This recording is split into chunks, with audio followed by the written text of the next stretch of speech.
Salut à tous, bienvenue dans le récap, votre rendez-vous basket européen chaque semaine sur la chaîne YouTube The Game Winner. On va pas passer par 4 chemins, je vous présente rapidement le concept. Mon objectif, moi, c'est de vous présenter le basket européen, toute l'actualité du basket européen, vous en faire un résumé, que ce soit les résultats, les transferts, les potentielles décisions de transfert ou même toute l'actualité autour des ligues européennes, l'Euroleague, l'Eurocoupe et le tournoi Adidas Next Generation Tournament en 5 minutes sur ce concept qui s'appellera donc le récap.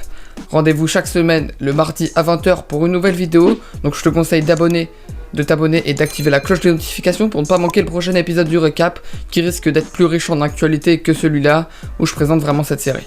Si tu as des questions sur ce format, n'hésite pas à nous les dire en commentaire, on te répondra. Comme je vous l'ai dit, aujourd'hui ça sera une édition spéciale où il y aura moins de contenu que d'habitude. Mais on est parti quand même pour vous présenter un petit peu de contenu parce que c'est pas une vidéo qui va servir à rien. Et cette semaine en Euroleague, oui, au moment où sort cette vidéo, c'est déjà en train de se jouer, mais il y a les quarts de finale de l'Euroleague. Un moment important. Le 20, le 21 et le 22 et le 23 avril se joueront les matchs 1 et 2 des quarts de finale décisifs pour voir qui va prendre davantage dans les séries. Je rappelle les oppositions. L'Anadolu Efes Istanbul affronte le Real de Madrid, le Milan affronte l'équipe du Bayern de Munich. On a le club du FC Barcelone qui affronte le Zénith et le CSK Moscou qui affronte le Fenerbahçe Beko Istanbul. N'hésitez pas, ça sera à suivre toute cette semaine sur l'Euroleague TV et sur le compte Instagram de French Basket Europe, oui, si vous voulez voir d'ailleurs tous les résultats. Donc voilà, c'était le rendez-vous Euroleague de cette semaine. Une autre actualité Euroleague, elle concerne Mike James, le meneur du CSK Moscou, qui serait proche de signer avec les Brooklyn Nets, selon les informations de Chema Lucas, un journaliste espagnol.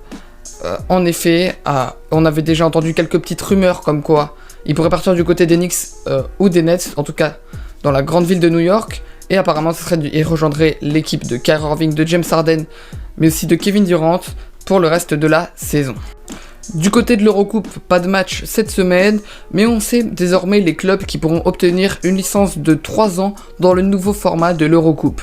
Du côté de l'Espagne, on a le Valence Basket, la Juventud Badalone, l'Unicaja Malaga. En Italie, on pourra avoir le Virtus Bologne, la Kia Trente et Venise.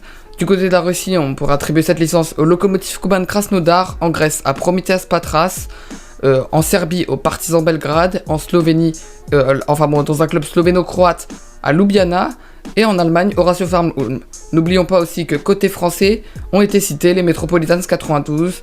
Voilà les 12 clubs pour l'instant sur les 16 qui pourraient bénéficier d'une licence de 3 ans en Eurocoupe dès la saison prochaine. Voilà, c'en est tout pour cet épisode, très court certes, mais on va parler, je vous donne rendez-vous la semaine prochaine, abonnez-vous pour pas manquer le prochain épisode la semaine prochaine, où vraiment on parlera du récap des quarts de finale du coup qui auront lieu, et on donnera aussi place au match de la semaine, avec toutes les news autour des compétitions européennes, donc restez connectés. Moi je vous retrouve la semaine prochaine sur la chaîne The Game Winner, mardi 20h, allez, ciao, à la semaine prochaine.